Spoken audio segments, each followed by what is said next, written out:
আসসালামু আলাইকুম। সবার আগে বাছাই করা 10টি আন্তর্জাতিক খবর জানিয়ে দেব। প্রথমেই থাকছে শিরোনাম। তবে তার আগে অনুরোধ থাকবে ভিডিওটিতে একটি লাইক দিবেন।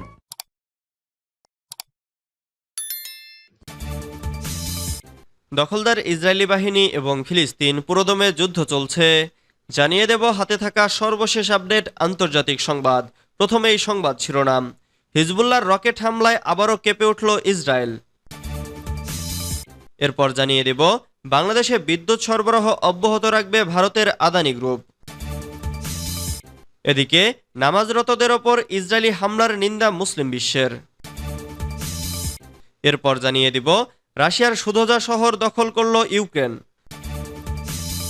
আরও জানিয়ে দেব যুক্তরাষ্ট্রের অস্ত্রজীপ হেলিকপ্টার নিয়ে আফগানিস্তানে প্যারেড। সর্বশেষ জানিয়ে দিব যুদ্ধবিরতির আলোচনার মধ্যেও গাজায় হামলা অব্যাহত রেখেছে ইসরায়েল। এতক্ষণ শুনছিলেন সংবাদ শিরোনাম, এবারে বিস্তারিত। তবে অনুরোধ থাকবে ভিডিওটিতে একটি লাইক করবেন এবং কমেন্ট করে জানিয়ে দিবেন কোন জেলা থেকে আপনি আমাদের এই ভিডিওটি দেখছেন। হিজবুল্লাহর রকেট হামলায় আবারও কেঁপে উঠল ইসরায়েল। এবার ইসরায়েলের ভেতরে 30টির বেশি রকেট ছুড়েছে লেবাননের সশস্ত্র গোষ্ঠীটি। এদিকে ইসরায়েলে ইরানের বড় ধরনের হামলার শঙ্কায় মধ্যপ্রাচ্যে গাইডেড মিসাইলযুক্ত সাবমেরিন মোতায়েন করেছে যুক্তরাষ্ট্র।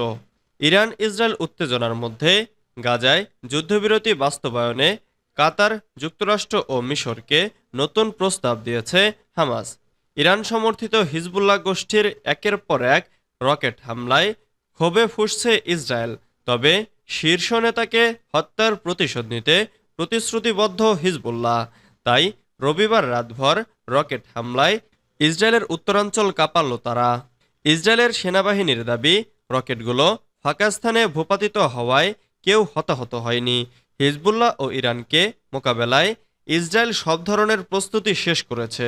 দেশটির সামরিক বাহিনীর মুখপাত্র ড্যানিয়েল জানিয়েছে, প্রয়োজনে সেনাদের ঢেলে সাজাতে প্রস্তুত ইসরায়েল। বাংলাদেশে বিদ্যুৎ সরবরাহ অব্যাহত রাখবে ভারতের আদানি গ্রুপ। বাংলাদেশে বিদ্যুৎ সরবরাহ রাখতে আদানি গ্রুপ প্রতিশ্রুতিবদ্ধ এবং সম্প্রতি বিদ্যুৎ রপ্তানি আইনে যে সংশোধন আনা হয়েছে সেটি বাংলাদেশের সঙ্গে থাকা চুক্তিতে প্রভাব ফেলবে না। আজ বৃহস্পতিবার 15ই আগস্ট আদানি গ্রুপের পক্ষ থেকেই এ তথ্য জানানো হয়েছে। গ্রুপটি বলেছে, সরকার বিদ্যুৎ রপ্তানি আইনে যে সংশোধন এনেছে এর মাধ্যমে ভারতের গ্রিডে আদানি বিদ্যুৎ যুক্ত হবে, কিন্তু এক্ষেত্রে ভারত বিদ্যুৎ কিনতে বাধ্য থাকবে না। সংস্থাটি এ ব্যাপারে বিবৃতিতে বলেছে, বাংলাদেশ বিদ্যুৎ উন্নয়ন বোর্ডের চাহিদা সূচি এবং বিদ্যুৎ কেনার চুক্তি অনুযায়ী আদানি গ্রুপ চুক্তির বাধ্যবাধকতা পূরণে প্রতিশ্রুতিবদ্ধ।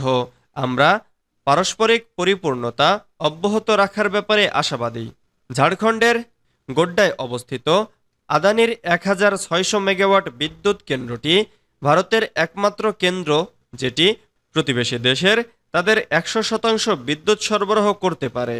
সংবাদ মাধ্যম CNBC-TV18 জানিয়েছে, বাংলাদেশের বর্তমান রাজনৈতিক পরিস্থিতিতে আদানির বিদ্যুৎ সরবরাহের বিষয়টি ঝুঁকিতে পড়ায় ভারতের গ্রিডেও তাদের বিদ্যুৎ যুক্ত করে আইনে সংশোধন আনা হয়েছে। নামাজরতদের ওপর ইসরায়েলি হামলার নিন্দা মুসলিম বিশ্বের। গাজা সিটিতে বাস্তুচ্যুত ফিলিস্তিনিরা আশ্রয় নেওয়া একটি স্কুলে ইসরায়েলের বোমা হামলার নিন্দা জানিয়েছে মুসলিম বিশ্ব। আলদারাজ এলাকায় আল-তাবাইন স্কুলে ফজরের নামাজ পালনরত ফিলিস্তিনিদের লক্ষ্য করে এ হামলা হয়। এতে প্রায় 100 জন নিহত এবং বেশ কয়েকজন আহত হয়েছে। এ ঘটনায় আরও তীব্র নিন্দা ও উদ্বেগ জানিয়েছে যুক্তরাজ্য, যুক্তরাষ্ট্র, কানাডা এবং জাতিসংঘ।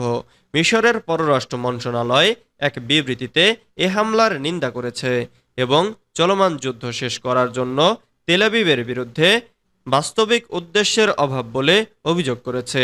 হামলাটি আন্তর্জাতিক ও মানবিক আইনের নির্লজ্জ অবহেলা উল্লেখ করে মন্ত্রক আরও বলেছে, যখনই যুদ্ধবিরতির আলোচনার প্রচেষ্টা দৃঢ় হয় তখনই ক্রমাগত বড় আকারের হামলা ও বেসামরিক হতাহতের উচ্চ সংখ্যা বৃদ্ধি পায়। সেই সঙ্গে গাজায় মানবিক সাহায্য পৌঁছানো নিশ্চিত করতে এবং যুদ্ধবিরতি চুক্তির দিকে কাজ করতে কূটনৈতিক প্রচেষ্টা অব্যাহত রাখার প্রতিশ্রুতি পুনর্ব্যক্ত করেছে মিশর। রাশিয়ার সুদোজা শহর দখল করল ইউক্রেন। রাশিয়ার কুরস্ক অঞ্চলের সুদোজা নামের একটি শহরের নিয়ন্ত্রণ নিয়েছে ইউক্রেনের সেনারা। ইউক্রেনীয় প্রেসিডেন্ট ভলোদিমির জেলেনস্কি আজ বৃহস্পতিবার এ তথ্য জানিয়েছেন। গত সপ্তাহে কুরস্কে হঠাৎ করে ইউক্রেনের কয়েক হাজার সেনা প্রবেশ করে।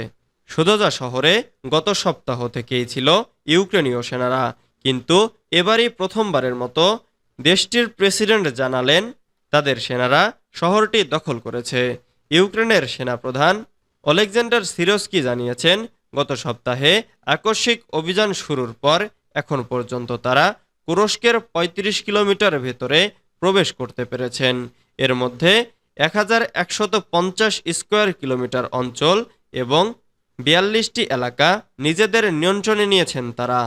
সিরস্কি আরও জানিয়েছেন, সুদোজা শহরে সেনাবাহিনীর একটি প্রশাসনিক অফিস স্থাপন করা হয়েছে যেন সেখানে আইন ও শাসন বিরাজমান থাকে এবং সাধারণ মানুষ তার প্রয়োজনীয় জিনিসপত্র পান।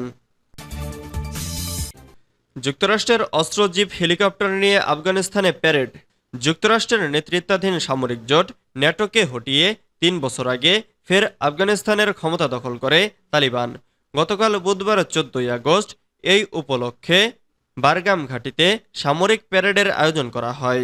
এই ঘাঁটি ব্যবহার করে তালেবানের বিরুদ্ধে ২ দশকের বেশি সময় ধরে যুদ্ধ করছে পশ্চিমা দেশগুলো।